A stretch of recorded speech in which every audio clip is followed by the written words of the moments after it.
हमारे चैनल से जुड़ने के लिए YouTube पा मोहम्मद नौशाद को सब्सक्राइब करें। ईसाई मजहब रखती थी, ये बनु हवाजन से ताल्लुक रखती थी और ये सादिया कबीले से ताल्लुक रखती थी और इसका नाम हलीमा था। हलीमा कहती हैं कि हम लोग मौसम के एतबार से, चूंकि बहुत कहत साली हमारे देहात में थी, इतना कहत था कि औरतों के सीने खुश्क हो गए थे और जानवर चलने के काबिल न थे। हम लोगों ने सोचा कि चलो मक्का शहर जाएंगे, वहां से बच्चे लाएंगे और बच्चों पर जो उजरत मिलेगी उससे हम अपना गुजारा करेंगे। हम पहुंचे, आप बड़ी मशहूर रिवायत है, मैं उसकी तरफ तफसील में नहीं जाता। हलीमा सादिया कहती है मेरी सवारी कमजोर थी, बैठ बैठ जाती थी। काफले वालों ने मुझे कहा हलीमा हम तेरे लिए रुक नहीं सकते, इसलिए हम चले और वो छोड़कर मुझे चल दिए। वो पहले पहुंचे, पहले पहुंचने के बाद उन्होंने मालदार घरानों के बच्चे ले लिए और उसके बाद जब वो लेकर के निकलने लगे तब मैं अपनी ऊँटनी को लेकर, अपनी सवारी को लेकर के चली। मेरा जो काफला था वो 4 नफरी काफला था। एक मेरा शौहर, एक मेरा बेटा अब्दुल्ला जो मेरा दूध पीता था, एक मेरी बेटी शीमा। इस तरह से ये 4 नफरी काफला जब मक्के की जमीन पे कदम रखता है, चेहरे पीले पीले थे, आंखें अंदर अंदर को थी, कपड़े फटे पुराने थे, गुर्बत जाहिर थी। इसलिए पहले लोग बच्चे तो दे ही चुके थे, लेकिन जो बचे कुछ बच्चे थे वो अपनी गुर्बत की वजह से कोई देने के लिए तैयार न था। आखिरकार जो लोग आए वो ले गए। उसके बाद मेरी मुलाकात अब्दुल मुत्तलिब से हुई। अब्दुल मुत्तलिब के बारे में मुझे पता चला कि इनके यहाँ एक पोता है और उनके यहाँ एक बच्चा है, मैं वहां जाकर के मांग लाऊं। अब्दुल मुत्तलिब से मेरी मुलाकात हुई। अब्दुल मुत्तलिब ने पूछा तेरा नाम क्या है? मैंने कहा हलीमा। तेरा कबीला क्या है, किस कबीले से तेरा ताल्लुक है? मैंने कहा बनु साद से। कहा अच्छा, साद मतलब नेक, हलीमा और हिल्म यानी के नेकी और हिल्म जहां दोनों हो जाए तो मेरे बच्चे को वही दूध पिलाएगी। और आप फरमाते हैं लेकिन हलीमा सुन ले कि मेरा बच्चा यतीम है, मेरा पोता यतीम है, बहुत ज्यादा इनाम और इकराम न मिलेगा। मैंने अपने शौहर से मशवरा किया, एक काम करते हैं, देखो जी हम खाली खाली जाएं, लोग अपना मजाक उड़ाएंगे, तो एक काम करते हैं यतीम बच्चा ही लेकर के चलते हैं। खाली जाने से अच्छा है कि यतीम ले जाएं ताकि लोग मजाक न उड़ाएं। अल्लाह अकबर। मेरे शौहर ने मुझे खुशी से इजाजत दे दी। ठीक है, अब्दुल मुत्तलिब ने कहा चलो, लेकिन हलीमा सुनो सुनो, मेरा जो पोता है ना वो हर एक का दूध नहीं पीता, पहले मैं देखूंगा वो तेरा दूध पिएगा तब तेरे सुपुर्द करूंगा, वरना मैं यूं ही तेरे सुपुर्द न करूंगा। हलीमा कहती है कि मेरे सीने तो खुश्क थे, मेरा बच्चा पूरी पूरी रात रोता था, उसको खुद को दूध मैसर न आता था, लेकिन मैंने ये सोचा कि चलो अब तकदीर के हाथों, या तो जीतेंगे या तो हारेंगे। अब जिताएगी तो तकदीर, हराएगी तो तकदीर। जैसे ही मैंने आमिना के मकान में कदम रखा तो मैंने क्या देखा, एक सफेद कपड़े में मोहम्मद को लपेटा गया था। मोहम्मद को सफेद कपड़े में लपेटा गया था। मैं हुजूर अलैहिस्सलाम का नाम बार बार मोहम्मद मोहम्मद नहीं कहना चाहता, क्योंकि मेरा मसलक अदब है, हम अलकाबात से हुजूर का नाम लेते हैं, लेकिन ये बात मैं हजरत हलीमा की नकल कर रहा हूं। तो अब हलीमा जो कहती है मैं उन्हीं की बात नकल करूंगा। जब मैं अपने तौर पर आका का नाम लूंगा तो फिर इंशाअल्लाह अलकाबात के साथ लूंगा। मैं हलीमा के जुमले इसलिए नकल करना चाहता हूं ताकि मुकम्मल हलीमा की बात आपके समझ में आ जाए। हलीमा कहती है, क्योंकि अभी उसको पता नहीं है कि ये नबी है, ये रसूल है, सैयदुल अंबिया है, इमामुल अंबिया, उसको पता नहीं है। वो तो बस इतना जानती है ये अब्दुल्ला का दुर्रे यतीम है, ये अब्दुल मुत्तलिब का पोता है, ये आमिना का बेटा है, ये अबू लहब का भतीजा, ये जो है अबू तालिब का भतीजा। उसको इतना ही मालूम है, इससे ज्यादा उसको कुछ नहीं पता है। हलीमा कहती है जब मैं मोहम्मद से मिलने के लिए गई तो एक सफेद कपड़े के अंदर उनको लपेट करके रखा गया था और नीचे हरे रंग की सब्ज चादर बिछी हुई थी और वो उसमें सो रहे थे। मैंने इतना खूबसूरत बच्चा, इतना हुस्न वाला बच्चा अपनी जिंदगी में कभी नहीं देखा था। मैं बहुत से बच्चों को दूध पिला चुकी थी, लेकिन इतना हुस्न वाला बच्चा मैंने कभी नहीं देखा था।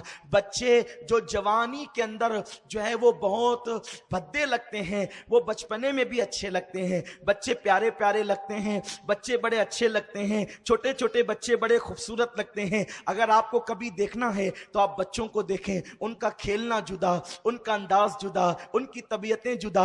वो पाक दिल रखते हैं, वो साफ दिल रखते हैं, इसीलिए उनके चेहरे चमकते हैं, उनके नरम नरम गाल होते हैं, उनके नरम नरम बाल होते हैं, उनके मुस्कुराहटों पर कुर्बान होने को जी चाहता है। उनके पैर भी बड़े हसीन होते हैं, उनके तलवे भी बड़े हसीन होते हैं। अरे जब सबके बच्चे इतने शीरीं होते हैं तो आमिना का लाल कितना प्यारा होगा, अब्दुल्ला का लख्त जिगर कितना हसीन होगा। मैं उनको हसीन कहूं तो किस मुंह से कहूं, क्योंकि वो तो सरापा हुस्न है। आमिना अजते हलीमा सादिया कहती है, जैसे मैंने मोहम्मद को देखा, प्यारी प्यारी आंखों को बंद करके सो रहे थे, जैसे मैंने उनको देखा उन पर मैं ऐसे फिदा हो गई कि मैंने अपना हाथ उनके सीने पे रखा। जैसे मैंने अपना हाथ उनके सीने पे रखा, मेरा हाथ रखने की देर थी कि उन्होंने आंखें खोल के मुझे देखा और मुझे देखकर मुस्कुराने लगे। याद रखिए, अभी हुजूर की उम्र सिर्फ 7-8 दिन की है।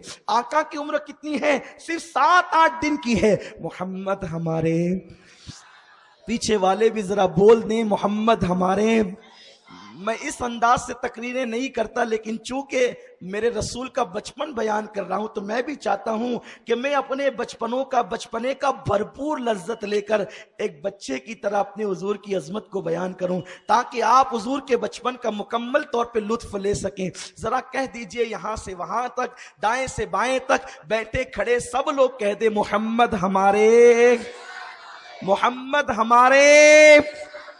बच्चे कम से कम 3 महीने तक, पैदा होने के बाद से लेकर 3 महीने तक जब भी नींद से उठते हैं तो रोते रोते उठते हैं। 6 महीने तक ये आदत कुछ कम होती है और 1-2 साल में ये आदत खत्म हो जाती है, लेकिन 3 महीने का किसी का भी बच्चा पैदा होने से लेकर 3 महीने तक जब भी वो उठेगा तो रोते रोते उठेगा। लेकिन ये मेरा रसूल है, जब ये नींद से उठते हैं तो मुस्कुरा मुस्कुरा करके उठते हैं। पता चला नबी बचपने में भी किसी की तरह नहीं है। अल्लाह अकबर।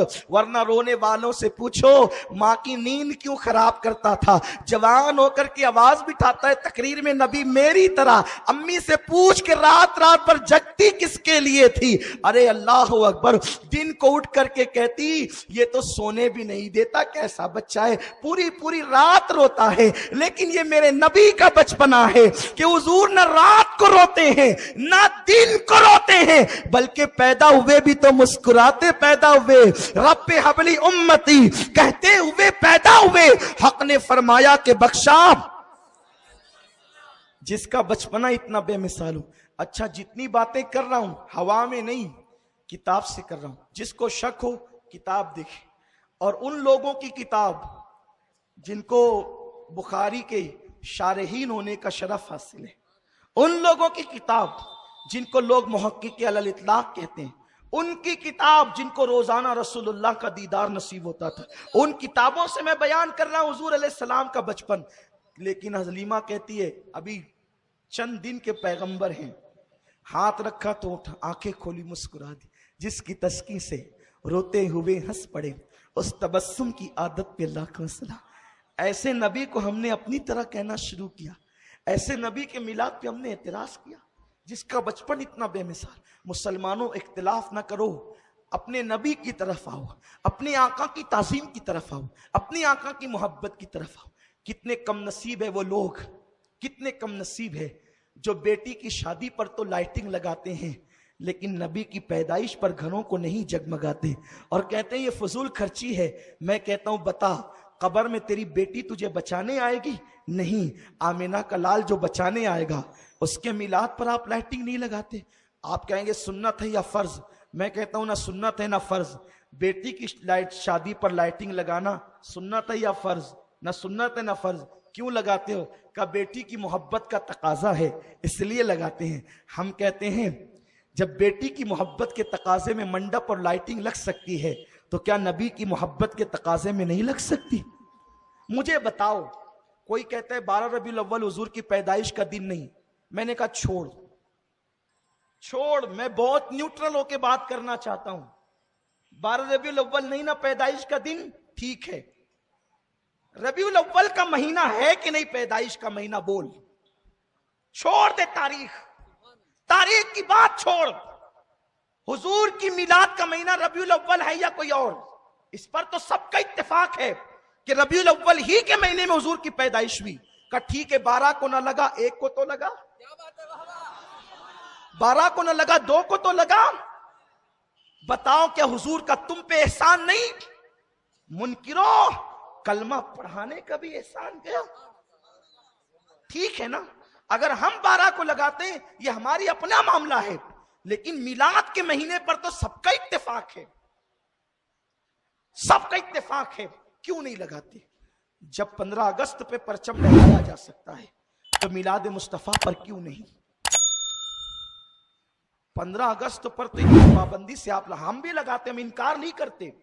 15 अगस्त को यौम आजादी हम मनाते हैं, मनाने की बात करते हैं, लेकिन छोटी छोटी 10 बाय 10 की ऑफिस होती है तो वहां भी परचम कुशाई होती है। और नबी की मिलाद पर बिल्डिंग भी खाली खाली। इसका मतलब यह है कि आपके दिल में नबी के लिए मोहब्बत का कोई गोशा नहीं है। जहां मोहब्बत होती है आप सब करते हैं। मेरे भाई, मैं सिर्फ आपको समझाना चाहता हूं, मेरा मकसद सिर्फ ताज़ीम रसूल बताना है। मैं चाहता हूं कि जिस नबी का तुम कलमा पढ़ते हो उस नबी की मोहब्बत बच्चे बच्चे के दिल में पैदा हो जाए। बस इसीलिए हम ये बातें करते हैं, वरना हमें क्या किसी से लेना है। अरे ये मुकद्दर की बात है। कोई बेटे का बर्थडे मनाता है, कोई रसूलुल्लाह का मिलाद मनाता है। कौन से मसलक में बेटे की पैदाइश पे मालेगांव में पेड़े नहीं बढ़ते? मौलवी के घर बेटा पैदा हुआ तो पेड़े बढ़ते हैं, मुफ्ती के घर पैदा हुआ तो पेड़े बढ़ते हैं। अरे नादान, इलेक्शन में कोई जीते तो पेड़े बढ़ते हैं, नबी की आमद पर नहीं बढ़ सकते? नबी की आमद पर नहीं बढ़ सकते? सोचो तो सही। अब बताइए, मुझे किसी की तरफ नहीं जाना, सिर्फ आपको समझाना है। इलेक्शन में पेड़ा क्यों बटा? इसलिए कि आपको इलेक्शन जीतने की खुशी हुई, तभी तो बटा पेड़ा। बेटे की आमद पे पेड़ा क्यों बटा? क्योंकि बेटे की पैदाइश पर आपको पता चला जिसको जब खुशी होती है वो मिठाई तकसीम करता है। तुझे बेटा पैदा होने पे खुशी होती है, हमें 12 रबीउल अव्वल के दिन नबी की आमद पर खुशी होती है। अच्छा, मेरा कॉलर पकड़ लिया आपने, तो क्या नबी हर साल पैदा होते?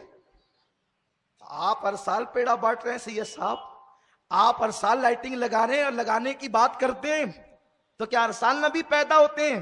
मैंने कहा इतनी दूर की कौड़ी न लाओ, वो तो बोलो हर साल शबे कदर मनाते हो कि नहीं मनाते? शबे कदर वो रात है, शबे कदर वो रात है कि सब मनाते हैं, सब मनाते हैं कि नहीं मनाते? और कुरान भी है, इन्ना अंज़लनाहु फी लैलतिल क़द्र वमा अदराका मा लैलतुल क़द्र, है ना? क्यों ये शबे कदर है? इसलिए कि इन्ना अंज़लनाहु फी लैलतिल क़द्र, इसमें क्या नाजिल हुआ? कुरान नाजिल हुआ। मैं कहता हूं 1450 साल से हर साल शबे कदर मना रहे हो, सब मनाते हैं, क्या हर साल कुरान नाजिल होता है? आप कहेंगे हर साल कुरान नाजिल नहीं होता, कुरान तो एक ही बार नाजिल हुआ, लेकिन हम साल उसके आमद का जश्न मनाते हैं। तो जब कुरान एक बार आए, हर साल उसका जश्न मनाया जा सकता है, तो साहिबे कुरान भी एक मर्तबा आया, लेकिन हर साल उनका जश्न मनाया जाता है। आप बात कीजिए, ईमान ताजा कीजिए। दूर जाने की मैं बहुत दूर नहीं जाता, फिर हम अपने उन्वान की तरफ आते हैं। हलीमा सादिया कहती है, मैंने हाथ रखा, आंखें खोलकर हुजूर ने, आंखें खोल के हुजूर ने मुस्कुरा दिया। हुजूर मुस्कुराए, कहती है मैं तो बल बल जाने को जी चाहा, मैंने उठाया मोहम्मद को, उनकी अम्मी की इजाजत के बगैर उठाया, इसलिए कि हंसे क्या, गोया कि मेरा दिल छीन लिया, गोया कि मेरा दिल ले लिया, अब मेरे पहलू में मेरा दिल न रहा, गोया कि मैं मोहम्मद की गुलाम हो गई। मैंने उठाया, मोहम्मद को सीने से लगाया, मेरे सीने खुश्क थे, इसलिए कि मेरा बेटा पूरी पूरी रात रोता था, उसको दूध पीना नसीब ना होता था। जैसे मैंने मोहम्मद को सीने से लगाया, मोहम्मद का सीना मेरे सीने से मिल गया, तो मेरे सीने के अंदर दूध की नहर जारी हो गई। मोहम्मद हमारे नबी का बचपन, ये अल्लाह अल्लाह, वो बचपने की फबन, उस खुदा बाती सूरत पे लाखों सलाम। कहती मेरा सीना दूध से भर गया। अल्लाह अकबर। हलीमा का सीना पहले खुश्क किया, फिर दूध से हुजूर की कदमों की बरकत से भर दिया। क्यों भर दिया? ए हलीमा, जब मेरा महबूब जवान हो जाए तो तू कमर पे हाथ रख कर या सीना तान कर ये ना कहना, मोहम्मद याद कर मेरा एहसान कि मैंने तुझे दूध पिलाया। अगर दूध न पिलाती तो तू इस तरह जवान होता। क्योंकि कभी कभी मां नाराज होती है तो कहती है भूल गया दूध का एहसान। अगर दूध न पिलाती तो मर जाता, दूध न पिलाती तो बिलकता, दूध न पिलाती तो तेरी हड्डियां इतनी मजबूत न होती। अल्लाह को मंजूर न था कि मेरे हबीब पर कोई एहसान जताए।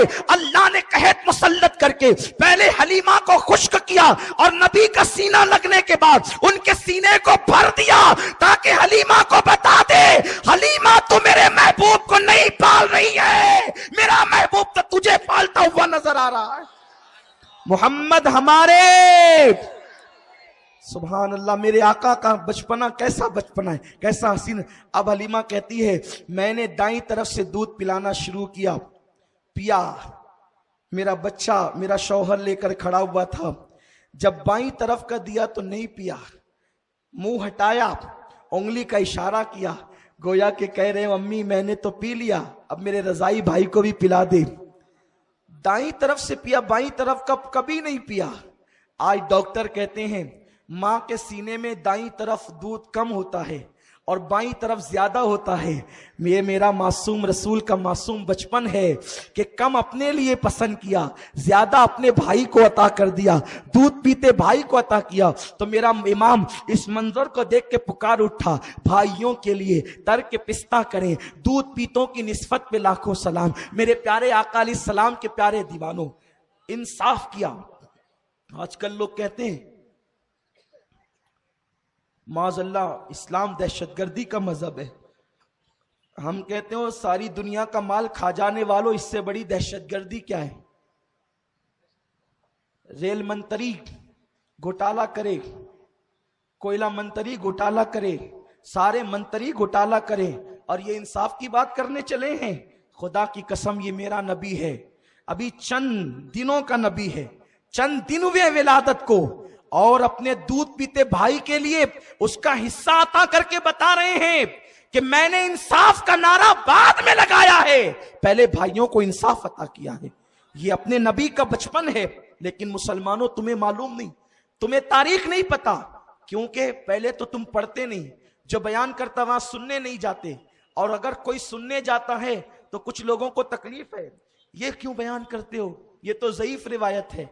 हमने कहा अच्छा तुझे यही रिवायतें ज़ईफ लगती है, बता तो सही कि क्या ज़ईफ रिवायतें फ़ज़ाइल अमाल में मकबूल नहीं? जब तेरी बात आए तो ज़ईफ रिवायतें भी मदरसे के चंदे के लिए, बल्कि अगर ज़ईफ रिवायत ना मिले तो तुम उसको गढ़ भी लेते हो कि इतना सवाब, इतना सवाब, इतना सवाब। आप मुझे बताएं क्या कोई हदीस ऐसी है कि रसूलुल्लाह ने फरमाया कि जिसने मदरसे में चंदा दिया वो जन्नती हो गया? लेकिन बताओ मिंबरों पे ये हदीस पढ़ी जाती है कि नहीं पढ़ी जाती? क्योंकि रसूलुल्लाह के दौर में तो ऐसा मदरसा था ही नहीं जैसा मदरसा आपका है। ना मदरसे के लिए चंदा होता था, मदरसे के तलबा तो रसूलुल्लाह के दौर में पेट पे पत्थर बांध करके इल्म हासिल करते थे। बगैर छत का हुजूर का मदरसा था जिसको सुफ़ा कहते हैं, जिस चबूतरे पे सहाबा बैठ के इल्म हासिल करते थे। और आप कहते हो कि माज़अल्लाह नबी के लिए तुम इस तरह पढ़ते हो। हम कहते हो जब मदरसे के लिए पढ़ा जा सकता है तो नबी के लिए तो हदीसें मौजूद है, और बयान करने वाली आमिना है, बयान करने वाली हलीमा है, बयान करने वाले अब्बास है, बयान करने वाले अब्दुल्ला इब्ने अब्बास है, बयान करने वाले जनाब अबू तालिब है। अभी मैं आका अलैहिस्सलाम का मिलाद बयान, आका अलैहिस्सलाम का मासूम बचपन बयान कर रहा हूं। अल्लाह अकबर, भाई के लिए पिस्ता तर्क कर दिया। अब हलीमा कहती है मैं तो बल बल जाने लगी। उस रात पहली मर्तबा मेरा बेटा पूरी रात सोया, जम कर सोया, क्योंकि जब पेट भरा तो वो भी सो गया, वरना पूरी पूरी रात वो मुझे सताता था। कुर्बान। अब हलीमा कहती है, तवज्जो से सुने मेरे नबी का बचपन, सुभान अल्लाह, मोहम्मद हमारे। हलीमा कहती है मोहम्मद मेरे साल 2 साल कुछ महीने रहे, लेकिन कभी भी बिस्तर पे पेशाब नहीं किया, बिस्तर पर पाखाना नहीं किया। 2 टाइम मुकर्रर था, 2 टाइम मुकर्रर था। जब हुजूर के पेशाब का वक्त होता, मैं ले जाती पेशाब करते, मैं ले जाती फरागत करते, और हुजूर अलैहिस्सलाम का सतर अगर खुल जाता, सतर हया के पर्दे में अर्ज कर रहा हूं, सतर अगर खुल जाता, बच्चे 5-5 साल की उम्र तक नंगे घूमते हैं, 3-3 साल की उम्र तक नंगे घूमते हैं, जो कहते हैं नबी अपनी तरह। मैं उनको ये कहने की जुर्रत नहीं करता कि आप बचपने में कैसे घूमते थे, ये आप ही समझ लें, लेकिन जो कहते हैं उनको शर्म आनी चाहिए, उनको शर्म आनी चाहिए नबी हमारी तरह। अल्लाह अकबर। मेरे रसूल के बारे में हलीमा कहती है कि हुजूर अलैहिस्सलाम का सतर मैंने कभी नहीं देखा, बल्कि मैंने तो ये देखा अगर सतर से चादर हट गई तो कोई डालने वाला नजर नहीं आता था, बल्कि चादर खुद ब खुद उनके सतर पर डल जाती थी। मतलब ये कि फरिश्ते हुजूर का सतर ढक दिया करते थे। ये हुजूर का बचपन है। आका पैदा हुए तो मखतून पैदा हुए, यानी खतना करने की जरूरत नहीं। हुजूर अलैहिस्सलाम की विलादत हुई तो खतना शुदा विलादत थी। और उस वक्त जब बच्चे पैदा होते हैं तो गलाजत में भरे होते हैं ना, ये कोई बताने की बात नहीं है। हुजूर पैदा हुए तो हुजूर पर गलाजत का कोई असर नहीं था, इसीलिए हुजूर की पैदाइश के बाद दाइयों ने हुजूर को गुस्ल नहीं दिया। हुजूर के जिस्म से कस्तूरी की खुशबू आ रही थी। ये मेरे रसूल का बचपन है। सुभान अल्लाह। मोहम्मद हमारे बड़ी शान वाले, सुभान अल्लाह। मेरे आका का बचपन कैसा था। हलीमा कहती है कभी मैंने उनका सतर नहीं देखा, उन्होंने बिस्तर में कभी जो है पेशाब पाखाना नहीं किया। अब हलीमा कहती है पूरी रात हम जम करके सोए, इत्मीनान से सोए, और उसके बाद जब सुबह को उठे तो आमिना ने कहा हलीमा मेरा ये बेटा बड़ा मसूद है, बड़ा मुबारक मेरा बच्चा है, मैंने पैदाइश के वक्त बड़े अजायबात देखे हैं, मेरे बच्चे का बहुत ख्याल करना, मेरे बच्चे का बड़ा ख्याल करना। हलीमा देख देख मेरे बच्चे को बहुत एहतियात से रखना। हलीमा कहती है ठीक है बीबी आमिना, तेरी सारी शर्तें मंजूर है, अब तुझे मजीद कुछ कहने की जरूरत नहीं। मैं तो एक रात में समझ गई कि ये बच्चा कितना बरकत वाला है। मेरा सीना भरा, मेरा पेट भरा, मेरे शौहर का पेट भरा, मेरे बच्चे का, मेरी बेटी का पेट भरा। अब सुबह हुई तो उसके बाद मैंने कहा अब अच्छा मैं चलती हूँ। हलीमा कहती है मैंने सोचा मैं गरीब हूँ, पता नहीं मक्के कब आऊंगी, एक काम करते हैं चलते चलते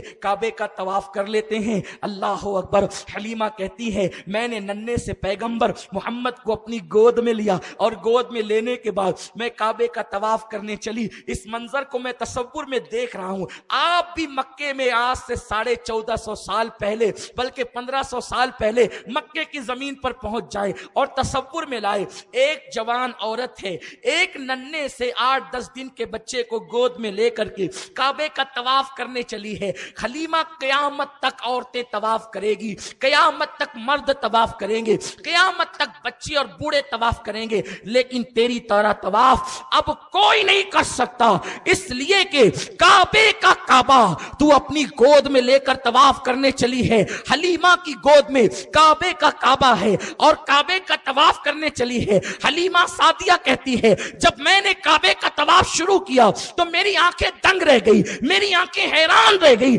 मैं जैसे जैसे चलती जाती काबे की दीवार मेरी तरफ झुकती चली जाती, काबे की दीवार मेरी तरफ झुकती चली जाती। जरा इश्क में डूब कर कह दे शायद यही निजात का जरिया हो जाए। मोहम्मद हमारे, मोहम्मद हमारे। हलीमा कहती जैसे जैसे मैं जिधर जाती काबे की दीवार झुकती चली जाती। मैं हैरान थी, या अल्लाह ये कैसा बरकत वाला बच्चा है कि काबे की दीवार मेरी तरफ झुकती है। मैंने 7 चक्कर मुकम्मल किए। दिल में ख्याल आया हलीमा तू भी काबे में लगे हुए हजर अस्वद को चूम ले और इस बच्चे को भी जरा बोसा दिलवा दे ताकि बरकत वाले की बरकतें और बढ़ जाए। हलीमा कहती है मैंने चूमने से पहले सोचा इस बच्चे को काबे का बोस का हजर अस्वद का बोसा दिलवा दूं। जैसे मैंने सर को सहारा दिया और मैंने कमर को सहारा दिया और मोहम्मद को हजर अस्वद के करीब किया, इससे पहले कि मैं मोहम्मद को हजर अस्वद चुमवा दूं, मेरी आंखों ने क्या देखा? हजर अस्वद अपनी जगह से निकलता है और मोहम्मद के होठों को चूम कर अपनी जगह पर चला जाता है। मोहम्मद हमारे, मोहम्मद हमारे। अब मैं आज इस मसले को हल कर देता हूं। कोई पत्थर चूमा नहीं जाता, कोई पत्थर ऐसे नहीं, सर्दी नहीं लग रही है, कोई पत्थर मेरे करीब आए, देखें मुझे पसीने आ रहे हैं। कोई पत्थर, इसलिए कि इश्क की गर्मी जहां होती है तो फिर बड़ा मजा आता है। कोई पत्थर ऐसे नहीं आखिर तक कहें, कोई पत्थर चूमा नहीं जाता, बल्कि चूमने पर तो बड़े इख्तिलाफात है, मुनाजरे होते हैं, लड़ाइयां होती है, लाठियां चलती है, लड़ाइयां होती है, झगड़े होते हैं, लेकिन काबे के हर पत्थर को चूमा नहीं जाता है। चूमने का हुक्म नहीं है। मकाम इब्राहिम को भी चूमा नहीं जाता, लेकिन हजर अस्वद को चूमा जाता है। इतने कट्टर तौहीदी आ गए काबे में कि उन्होंने सारे पत्थर निकाल के फेंक दिए। मौला अली उठा उठाकर सारे पत्थर फेंकते थे और रसूलुल्लाह फरमाते हैं कुल जाअल हक, रसूल फरमाते थे जाअल हक वज़हकल बातिल इन्नल बातिल काना ज़हूका, निकालो फेंको। सब निकाल निकाल के फेंक दिए गए। लात भी पत्थर का, हुबुल भी पत्थर का, मनात भी पत्थर का, उज़्ज़ा भी पत्थर का, सब पत्थर के थे, सब निकाल के फेंक दिए गए। दो ही पत्थर रखे गए, तवज्जे, दो ही पत्थर रखे गए। एक कौन सा? मकाम इब्राहिम, दूसरा, ये दोनों मिलादी है, ये दोनों मिलादियों को रखा गया। वो मिलादी क्यों है? जिसे मकाम इब्राहिम कहते हैं, इसलिए वो मिलादी है। मैं सबकी तवज्जो चाहता हूं, शायद कि तेरे दिल में उतर जाए मेरी बात। सब आशिक हो जाए तो दुनिया से झगड़े खत्म हो जाएं, सब नबी की ताजीम करें तो इख्तिलाफात मिट जाए। कितना अच्छा वो दिन होगा जब सारे मुसलमान मुत्तहिद हो जाएंगे नबी की मोहब्बत में, नबी की अजमत में। काश के वो दिन अल्लाह हमें दिखा दे, लेकिन लोग ऐसा होने नहीं देंगे, इसलिए कि तकदीर के कातिब का कलम चल चुका है। आशिक और गुस्ताख अलग अलग किए जा चुके हैं। हल यस्तविल लदीना, अल्लाह पाक इरशाद फरमाता है हल यस्तविल लदीना यालमून वल्लदीना ला यालमून, जानने वाले और अनजाने बराबर बराबर नहीं है। ला यस्तवी अस्हाबुन नारे व अस्हाबुल जन्ना, जन्नती और जहन्नमी दोनों बराबर बराबर नहीं है। अल्लाह ने छांट दिया है, अलग कर दिया है। बहरहाल ये मकाम इब्राहिम, ये वो पत्थर है। जब हजरत इब्राहिम काबा बना रहे थे तो ये काम करता था लिफ्ट का, ये काम करता था। जैसे जैसे दीवार ऊपर जाती वैसे वैसे ये पत्थर भी ऊपर जाता। तो जब काबा बना रहे थे इब्राहिम, तो तब इब्राहिम के नक्शे कदम इस पत्थर पे पड़े थे? बोलो नहीं। क्यों? क्योंकि वो पत्थर मैंने देखा है, बहुत गौर से देखा है, बार बार देखा है अल्हम्दुलिल्लाह। उसमें पैर इतना धसा हुआ है कि इतना गहराई है उसके अंदर, इतनी गहराई, इस कदर गहराई है। अल्लाह आप सबको नसीब फरमाए देखना। तो अगर वो पत्थर काबा बनाते वक्त कदम इब्राहिम अपने अंदर ले लेता तो इब्राहिम अलैहिस्सलाम को दिक्कत होती, पैर अंदर फंस जाता, पैर अंदर फंस जाता, फिर वो निकालने डालने में गोया के तकलीफ होती। इसलिए काबा बनाते वक्त हजरत इब्राहिम के कदम उस पत्थर पर, जब तक बनाते रहे काबा, वो पत्थर अपनी जगह वैसे ही रहा, सख्त के सख्त रहा, सख्त के सख्त रहा। उस पे हजरत इब्राहिम के कदम के नक्श नहीं पड़े। लेकिन जब काबा बन गया तो हजरत इब्राहिम ने दुआ की, अल्लाह मैंने ये काम कर लिया, इसको कबूल कर ले। रब्बना तकब्बल मिन्ना इन्नका अंतस समीउल अलीम, अल्लाह इस काम को कबूल कर ले। अल्लाह ने फरमाया इब्राहिम मेरे बंदे, मेरे खलील, तूने मेरे काम को मुकम्मल कर दिखाया, मैं तुझसे खुश हो गया। मांग क्या मांगता है खलील? मांग ले, क्या मांगता है? नबूवत थी, रिसालत थी, खुल्लत थी, बेटे भी थे, सब दे दिया था अल्लाह ने, मवेशी थे, माल था, सब था, बीवी थी, दो, एक नहीं दो थी, और बात तो और भी हुई। इरशाद हुआ मांग क्या मांगता है? तो जनाब इब्राहिम ने अर्ज की, अल्लाह मैंने सुना है कि मोहम्मद तेरा आखिरी नबी है और तेरा महबूब है और तू उसे आखिर में भेजेगा, और मौला वो तेरा हबीब है, तू उसे बहुत चाहता है सबसे ज्यादा। मेरी तमन्ना एक है, एक तमन्ना है कि तू मुझे मोहम्मद का दादा बना दे। तू जब मोहम्मद को भेज तो उनको मेरी नस्ल में भेजना, ताकि मुझे उनके दादा होने का शरफ हासिल हो जाए। तो जैसे इब्राहिम ने कहा ना, मुझे मोहम्मद का दादा बना दे, उनको पैदा कर तो मेरी औलाद में। जब नबी की मिलाद का जिक्र आया, नामे मोहम्मद आया, तो वो पत्थर नामे मोहम्मद सुनकर मोम की तरह नरम हो गया और उसमें इब्राहिम के कदम आ गए। कुदरत ने फैसला किया, वत्तखिज़ु मिन मकाम इब्राहिम मुसल्ला, अरे जो मेरे हबीब के नाम पे नरम हो जाए उसे उठाकर फेंका नहीं जाएगा, सारी कायनात का सर वहां ला करके झुकाया जाएगा, सबकी पेशानी वहां झुकाई जाएगी। तो जो नामे मोहम्मद पे नरम हो गया, जो नामे मोहम्मद पे नरम हो गया, झुक गया, सारी कायनात को वहां झुका दिया गया। और जो जाते मोहम्मद को चूम लेता है तो अल्लाह ने कहा सब निकाल कर फेंकवा दूंगा। हबीब जिसने तेरे लब चूमे हैं कयामत तक के उसको चुमवाता रहूंगा, ताकि पता चल जाए जो उनके जो गुलाम हो गए सब के वो इमाम। सुभान अल्लाह, सुभान अल्लाह, नारे तकबीर, नारे रिसालत, जश्न ईद मिलादुन नबी, आमदे मुस्तफा।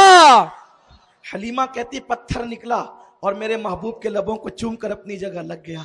अब मैं तो सीने लगाकर बल बल जाने लगी कि ये कैसा है, हजर जिसको चूमता है अपने मौला की है बशान अजीम, जानवर भी करे जिनकी ताजीम, संग करते हैं अदब से तस्लीम, पेड़ सजदे में गिरा करते हैं, लब पे आ जाता है जब नामे जनाब, मुंह में घुल जाता है शहदे नायाब, वजतमे होके हम ए जा बेताब अपने लब चूम लिया करते हैं। अल्लाह अकबर, अल्लाह अकबर, कैसे शान वाला अपना रसूल है, अपने नबी की शान का है। हलीमा कहती है अब मैं अपनी ऊंटनी पर बैठी, जैसे मैं ऊंटनी पर बैठी मोहम्मद को गोद में लेकर, मेरा बच्चा मेरे शौहर के पास था, मोहम्मद मेरे सीने से लगे थे, इतने प्यार प्यार करने लगी थी कि अपना बच्चा भी शौहर को देती थी और मोहम्मद को अपने पास रखती थी। जरा देखे ना ये अपना नबी कैसी शान वाला है। कहती है अपनी ऊंटनी पर बैठी, मैंने एक अजीब मंजर देखा, ऊंटनी ने काबे की तरफ रुख किए और काबे की तरफ रुख करके उसने सजदा किया। ऊंटनी को शऊर मिल गया, ये सजदे क्यों कर रही है, आते वक्त नहीं किया, रहते वक्त नहीं किया, जाते वक्त क्यों कर रही है, क्योंकि ये ऊंटनी नबी इस पर बैठ गए थे, इसको भी शऊर आ गया। हर जगह सजदे नहीं करना चाहिए, सजदे वहीं करना चाहिए जहां करने का हुक्म है। अरे नन्हा सा रसूल अगर जानवर पर बैठ जाए तो उसको भी सजदे का, शिर्क और तौहीद का शऊर मिल जाता है, तो इन गुलामों को शिर्क और तौहीद का शऊर नहीं मिलेगा। आप किसकी बात करते हैं, सजदे किए हैं ऊंटनी ने काबे की तरफ, और जब चली है तो हलीमा कहती है हवा से बातें करती है। जो लोग पहले निकल चुके थे, हलीमा की ऊंटनी ने उनको ओवरटेक करना शुरू किया। लोग ने पलट पलट के देखा, ए बीबी हलीमा क्या तू नई सवारी खरीद लाई का? नहीं, सवारी तो वही है, सवार नया आ गया है। मोहम्मद हमारे, मोहम्मद हमारे। लोगों अपने नबी की कदर जानो, अपने नबी की अजमत पहचानो। तुमने बाप की बड़ी फजीलतें बयान की, कभी रसूलुल्लाह की भी फजीलत बयान करो। खुदा के लिए उनके इल्म पर झगड़ा न करो, अल्लाह ने उनको उतना इल्म दिया कि किसी को नहीं दिया। उनकी जात पर लड़ाई मत करो। तुम्हें और हमें हक क्या पहुंचता है कि होटल पर बैठकर हम बहस करें कि नबी को तो ये नहीं मालूम था और ये नहीं मालूम था। अपनी औकात क्या है, अपनी औकात क्या है? अरे अगर बोल सकता है तो फजीलत बोल, तौहीन मत कर। तौहीन करने से कुछ नहीं मिलेगा सिवाय जहन्नम के ईंधन बनने से। इसलिए अपनी जबानों को रोको। मिलाद मना सकते हो तो मनाओ, अगर तौफीक नहीं है तो किसी को मना मत करो, किसी को मना मत करो, क्योंकि मिलादुन नबी सबने मनाया। मैं बार बार हवाले पढ़ता हूं, जगह जगह पढ़ता हूं। अल हावी लिल फतावा उठा करके देखो, इमाम सुयूती फरमाते हैं सिद्दीक अकबर ने मनाया। मुल्ला जीवन कहते हैं अबू बकर सिद्दीक तो 100 ऊंट ज़िबा करते थे, 100 ऊंट ज़िबा करके रसूलुल्लाह के मिलाद पर लोगों को दावत करते थे। इमाम शाफई कहते हैं जो रसूलुल्लाह के मिलाद में ताज़ीम मुस्तफा में 1 रुपया खर्च करे, आका अलैहिस्सलाम क़यामत के दिन उसकी शफाअत करेंगे। वो तो निहायत सस्ता सौदा बेच रहे हैं जन्नत का, हम मुफलिस क्या मोल चुकाएं, अपना हाथ ही खा लिए। शफाअत लेना है शफाअत, तो नबी की आमद पे कुछ खर्चा करो। आप कहते हैं ये फजूल खर्ची। पहले मैं आपको डेफिनेशन बताऊं फजूल खर्ची किसे कहते हैं। जो लोग मिलाद पे तकरीरें कर रहे हैं, पंपलेट बांट रहे हैं, झगड़ा लगा रहे हैं, उनसे कहता हूं लोगों थोड़ा सा सब्र कर लो।